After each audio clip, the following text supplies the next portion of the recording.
ಆದುದೆಲ್ಲ ಒಳ್ಳೆಯದಕ್ಕೆ ಆಗಿದೆ, ಆಗುವುದೆಲ್ಲ ಒಳ್ಳೆಯದೇ ಆಗುತ್ತಿದೆ, ಆಗಲಿರುವುದು ಸಹ ಒಳ್ಳೆಯದೇ ಆಗಲಿದೆ.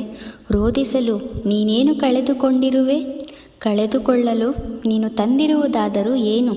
ನಾಶವಾಗಲು ನೀನು ಮಾಡಿರುವುದಾದರೂ ಏನು? ನೀನೇನು ಪಡೆದಿದ್ದರೂ ಅದನ್ನು ಇಲ್ಲಿಂದಲೇ ಪಡೆದಿರುವೆ. ಯಾವುದು ನಿನ್ನ ಭಾಗ್ಯದಲ್ಲಿ ಇದೆಯೋ ಅದು ನಿನಗೆ ಸಿಕ್ಕೇ ತೀರುತ್ತದೆ. ಯಾವುದು ನಿನ್ನದಲ್ಲವೋ ಅದು ನೀ ಎಷ್ಟೇ ಪ್ರಯತ್ನಿಸಿದರೂ ಸಿಗಲಾರದು. ಚಿಂತೆ ಬಿಡು, ಜೀವನದಲ್ಲಿ ಬರುವುದೆಲ್ಲವ ಬಂದಂತೆ ಸ್ವೀಕರಿಸು.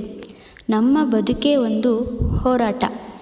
ಈ ಹೋರಾಟದಲ್ಲಿ ನಾವು ಮಾಡುವ ಕಾರ್ಯವನ್ನು ಪ್ರಾಮಾಣಿಕವಾಗಿ ಮಾಡಬೇಕು.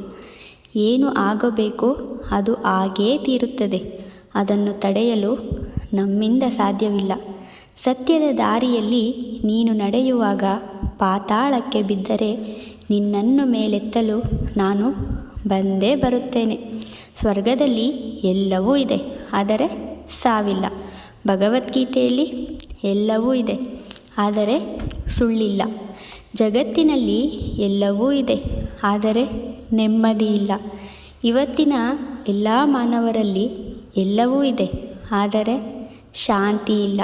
ಮನಸ್ಸಿಗೆ ಮದವೇರಿದಾಗ ಸ್ಮಶಾನದಲ್ಲಿ ತಿರುಗಾಡಿ ಬರಬೇಕಂತೆ.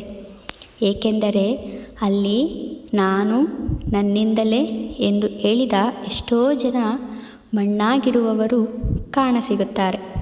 ಭಗವಂತ ತಡ ಮಾಡಿದರೂ ನ್ಯಾಯ ಮಾಡುತ್ತಾನೆ, ಆದರೆ ಅನ್ಯಾಯ ಮಾಡುವುದಿಲ್ಲ.